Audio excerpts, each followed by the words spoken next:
Parunājam par kalpošanu. Pirms kādiem 8 gadiem Dievs man rādīja 3 vīzijas, jeb redzējums par to, kas notiks tālāk mūsu zemē Latvijā. Un mūsu YouTube kanālā šīs vīzijas ir izstāstītas sīkāk, bet es atgādināšu tikai to pamatu uzsveru pirmajai. Un tur bija tā doma, ka līdzīgi kā saules gaisma, pamazām rītausmē, ka viņi uzlec, viņi apspīd šo zemi, tā līdzīgi arī Dieva kalpotāji pārpludinās Latviju. Un tāpat laikā, protams, ka tur bija nosacījums. Bet tas būtiskais tajā visā, kad šeit nebija runa par to, ko mēs, kristieši, saucam par atmodu. Es skaidri nomanīju, ka stāsts ir par pamošanos. Angliski ir šādi 2 termini kā revival un awakening. Un stāsts ir par šo otro pamošanos. Kur ir tā atšķirība? Tad, kad ir atmoda, tad bieži vien mēs šķiet sagaidām, ka tā ir tāda saurupa Dieva rīcība, ko mēs nepārāk ietekmējam. Dievs vienkārši izlēma, vai arī mēs varbūt izlūdzām, un tagad notiekās tas, ka cilvēki piepilda draudus un tam līdzīgi. Un es zinu, ka šīs ir lietas, ko bieži vien mēs kā kristieši gaidām.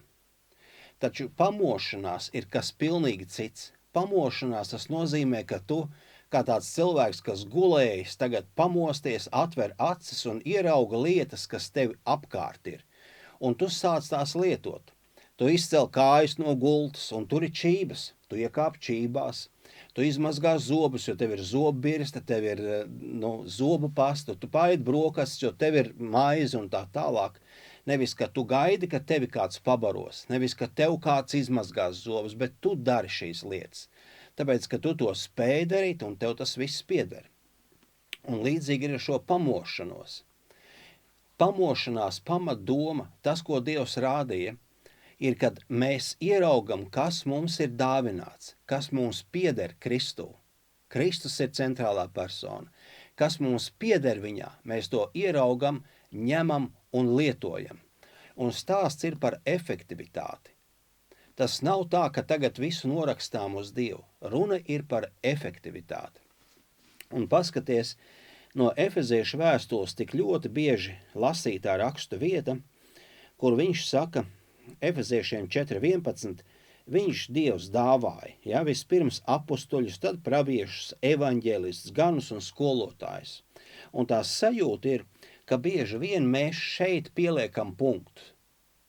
Un skolotājs un punkts. Un tagad tā šķiet, ka mēs kā kalpotāji, un tā skaitā arī es, jo es esmu vismaz šajā skolotāja dāvanā darbojos, ka mēs kā kalpotāji spējam darboties neatkarīgi.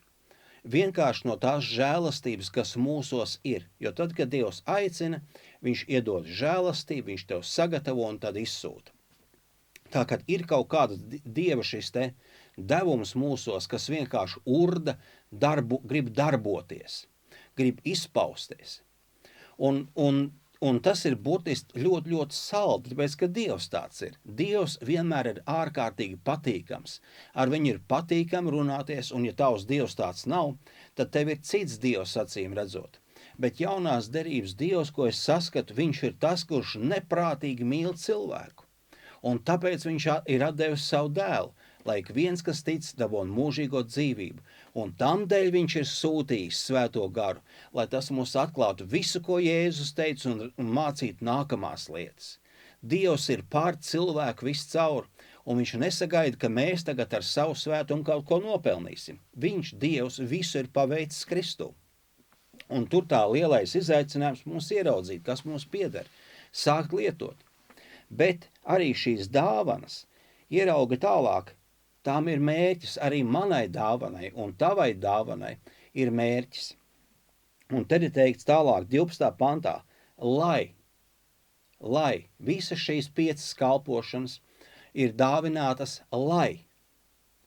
Un ja mēs nelasītu to, kas tālāk, bet skatītos, kas apkārt notiekās, tad man dažkārt šķiet, ka mēs dzīvojam, tāpēc, kad ir šī žēlastība mūsos, vienkārši laistu zāru. Bet mērķis ir nevis mums iemācīties, tikai palikt kaut kā sevī savā dāvanā, nevis mums realizēties kā kalpotājiem. Ievēro, mērķis nav mums realizēties kā kalpotājiem. Tas nav Dieva mērķis. Tas nav Dieva mērķis. Un pamošanās ir par to, kad ieraudzīt, kas šeit ir rakstīts, un sākt to darīt. Un šeit ir rakstīts, lai svētos sagatavot kalpošanas darbam. Tas ikvienu, kas ir glābts, tas ir svētais, par tiem ir runa, sagatavot kalpošanas darbam, lai tā veidotos Kristus miesa. Es lasu no jaunā tulkojuma latviešu valodā. Svētos sagatavot kalpošanas darbam. Izrādās šai te žēlastībai, kas ir mūsos, vai tas ir apustulis vai evaņģēlists, vienalga kas, tam ir mērķis, lai sagatavotu citus. Lai sagatavotu citus. Un patiesībā šīs žēlastības dāvanas ir daudz vairāk kā tikai 5.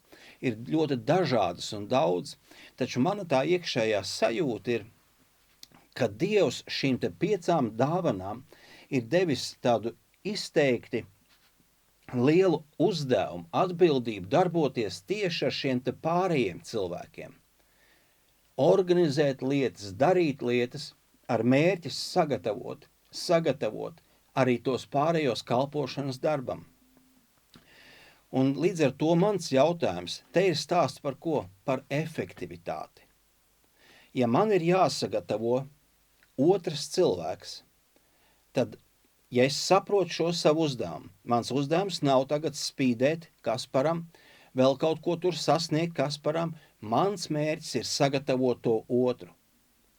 Iedomājies, ja mēs pavisam nopietni aizdomātos no šī aspekta, man ir viens mērķis – sagatavot otru, sagatavot otru, sagatavot otru, sagatavot otru.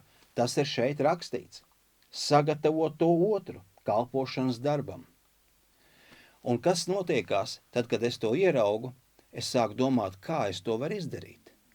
Ja man tas ir svarīgi, ja šis mērķis man ir svarīgi, šiem kalpotājiem, kas pārpludinās Latviju, ja tev būs mērķis pašam spīdēt, izpauž šo te žēlastību, tur ir dziļas lietas iekšā, ko vēlāk iespējams pārunāsim.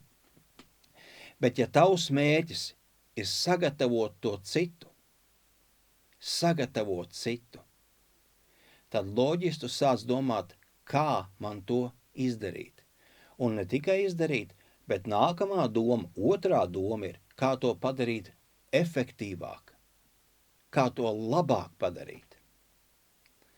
Un tas ir līdzīgi, ja es strādāju skolām, tad man skolā ir kaut kādas 100 skolotāji, un viņi visi māca, viņi visi vada stundas.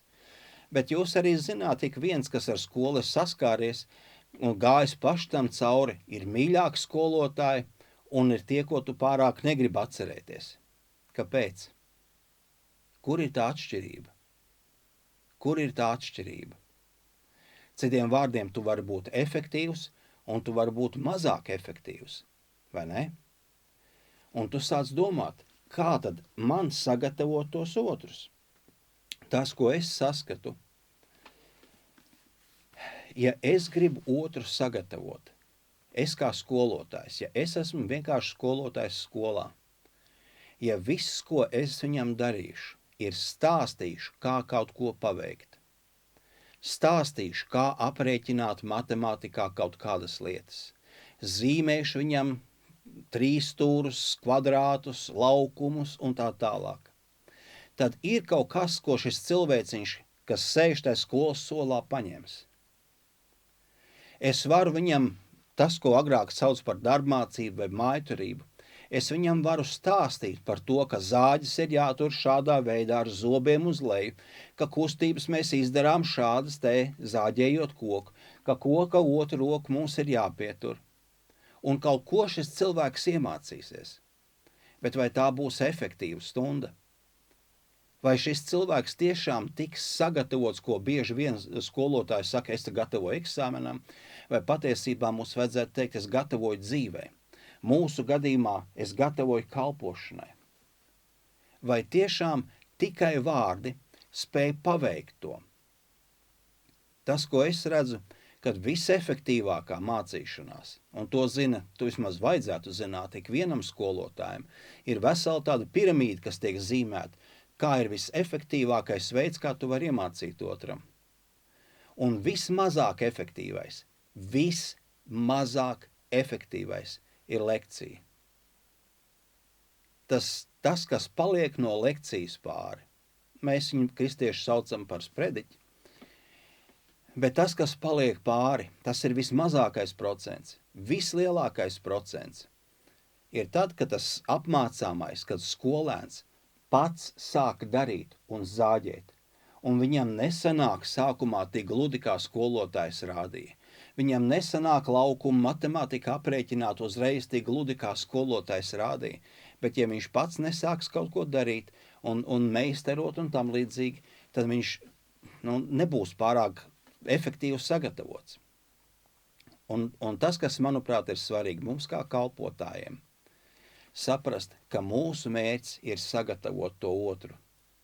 Mūsu mērķis ir sagatavot to otru kalpošanas darbam, un vēlāk mēs skatīsimies, ka ikviena kalpošana Bībelē ir rakstīts, ka tā nāk no žēlastības. Tā ir žēlastības dāvana. Tas nozīmē, ka mums ir jāmāc šie te nākamie kalpotāji, tie, kas kalpos ar žēlastību, jāmāc viņiem arī lietot.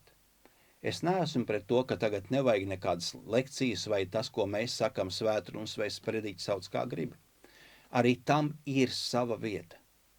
Bet mēs nedrīkstam palaist garām to, ka mēs dodam praksi un daram to mērķtiecīgi. Ja tu gribi sagatavot kalpotājus, ja tu gribi sagatavot viņus, ja tas ir tavs mērķis, ja tavs mērķis ir tas, kas šeit ir rakstīts, tad sāc domāt, kā to efektīvāk izdarīt. Vēl efektīvāk. Un lai Dievs tev palīdz, ja tu prasīsi, kā izdarīt efektīvāk, viņš palīdzēs. Bet tas, kas notiksies, ar to es pabeigšu šoreiz, tas, kas notiksies, tad, kad tu prasīsi Dievam, kā man efektīvāk sagatavot citus, fokus no tevis mainīsies uz viņu. Fokus no tevis, kā kalpotāji, mainīsies uz to apmācāmo. Un ja tavs mērķis ir būt vienkārši tavā dāvanā un no tā specifisko žēlastību vienkārši, tanī visā ir iekšā tāda sajūsma un tā tālāk, tikai tur palikt, tas fokus vienmēr būs tikai uz tevi. Taču ir vērts sagatavot gan to nākamo Marku, gan to citu cilvēku, vēl citu cilvēku, vai ne? Ir vērts.